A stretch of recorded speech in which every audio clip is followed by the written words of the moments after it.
I feel like, like if you had a big bucket of all the doubts and it was just all dumped on my head. Hi everyone, so today I'm going to be talking about doubt, and I am going to be doing a little bit of a book review later on. So very briefly, I want to kind of share my own experience with doubt over the years, when it started, and just the kind of different points of when it showed up in my life. The first time I ever had doubt was when I was 8 years old, and I remember being in a car. We were like on our way home, and it was late at night, and I was looking out of the window at like the stars and stuff. I just remember the thought popped in my head, like, what if there's no heaven? It really freaked me out because of what that would mean, I grew up in a Christian home and going to church and everything, so I was just, used to the idea of heaven and all that stuff. So when that doubt popped up, it really kind of freaked me out. I never really did anything with it, mainly because, I was 8, I was a kid. It wasn't really something, a concern of mine at that time.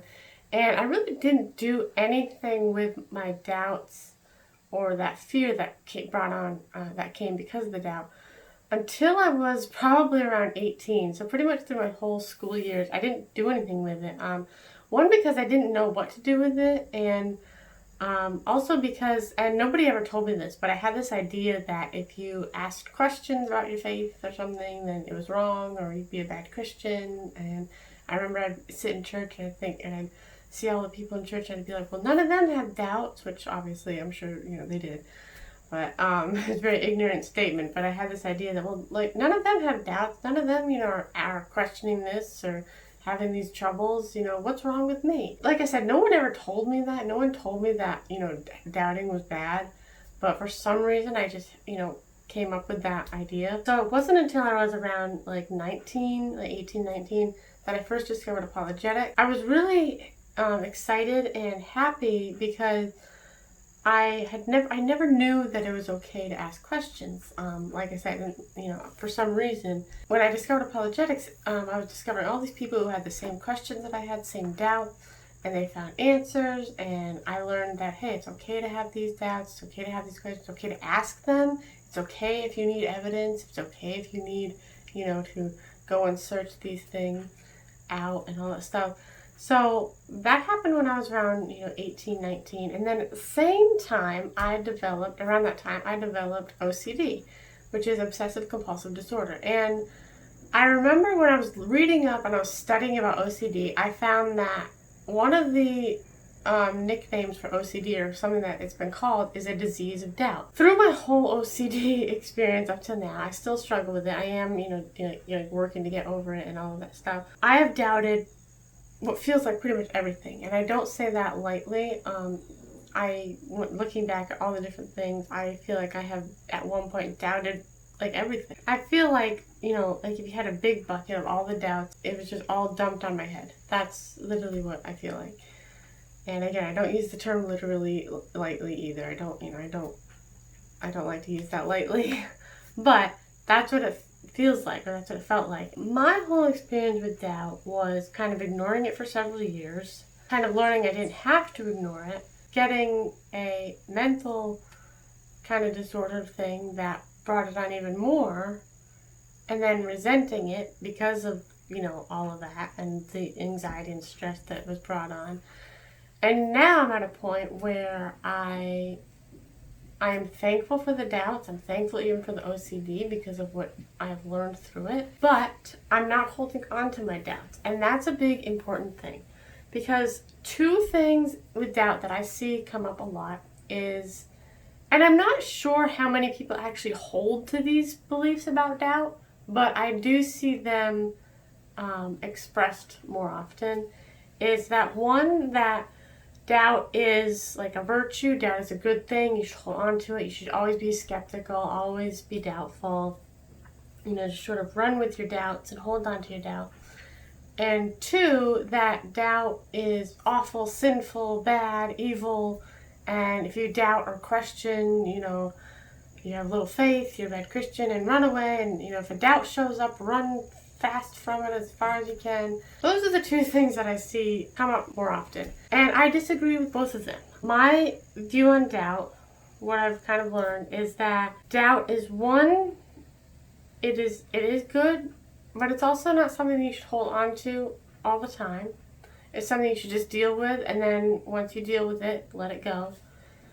And being skeptical is good, but again, you shouldn't remain skeptical. Again, you should be skeptical until you find the truth about, a particular thing, find out, like kind of the answer, solution, and then let the skepticism go. I'm very skeptical. When I always try to take things with a grain of salt when I see articles or see things online, or if people tell me something, I always kind of take it with a grain of salt, and until I can look into it and see, okay, what's the truth about this particular thing.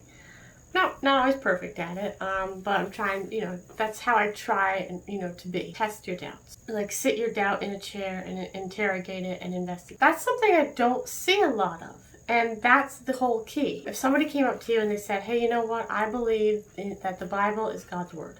Now, you might be very skeptical of that, and that's fine. It's okay to be skeptical of that. But don't remain skeptical. Instead, look into it and, investigate, figure out what the truth is, and then go from there. And the same could be said if somebody said, hey, I saw an article that said that if you own a cat, then, you're more likely to win the lottery or something. And obviously there's going to be something that you're going to be far more skeptical of than others. There can be like degrees of skepticism. Maybe your friend was like, no, I really, there's this whole study and I read this article about, people who have cats are more likely to win the lottery. I'm not saying that that's true. You take it with a grain of salt, you'd be skeptical and you'd be like, all right, you know what? Instead of remaining skeptical, look into it. Maybe you read the article, look into the study, and maybe you find out, okay, you know what, I looked into this article, and I found out that, the truth on it, and I'm going to put aside my skepticism of it, because I don't need that skepticism anymore, because I investigated, and I figured out that, no, owning a cat does not make you more likely to win the lottery. Whether something confirms our belief or goes against it, I don't think we should accept or reject things as soon as we hear them. I think we should take everything with a grain of salt, investigate it, and then after we've investigated it and found the answer, solution, or the truth, then, put aside the skepticism and, hold on to the truth of that issue. Same with doubt. I think that we shouldn't be afraid of doubt. I don't think doubt is sinful or evil. And obviously, it's not going to be an instant thing either. It's not like you're just going to investigate it once or, within a day, or read a book or watch a video and, find the answer. That is my whole view on doubt and skepticism, all this. This book deals mainly with, obviously, doubt. The guy who writes is Alistair McGrath. He's coming from a Christian perspective. The subtitle here is Growing Through the Uncertainties of Faith.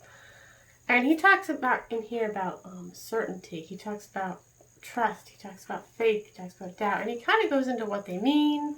I kind of knew a lot of this stuff because before I read this, I just read it recently, and before I read this, I was already kind of looking into, what is doubt, what is truth, what does it mean to believe something, what does it mean to be objective. I do enjoy apologetics, but I found that what's been really helpful is just looking into those things. He even talks about doubt in other worldviews. Every worldview, people are going to have doubts or questions. He talks about what doubt is, and then he talks about different areas where you can have doubt. And again, he's coming from a Christian perspective. He does specifically talk about doubt about the gospel, doubt about Jesus, doubts about the Bible, but he also does talk about doubt about yourself, and how to deal with doubt, how to overcome it, and things like that. I think even if you were not a Christian, this could be beneficial because it's not going into really evidence about, Christianity or the gospel or anything like that. It's really talking more about doubt. So if you just wanted to get a little bit more familiar with doubt, or maybe you were interested in what,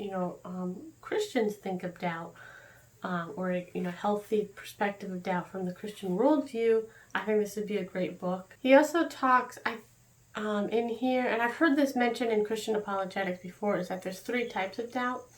There's intellectual doubts, which deal with logic, reason, evidence. There's emotional doubts, and then there's doubts of the will of the heart. So doubts that we kind of maybe consciously or subconsciously have because maybe we just out of spite or we don't like something, so we kind of subconsciously doubt it.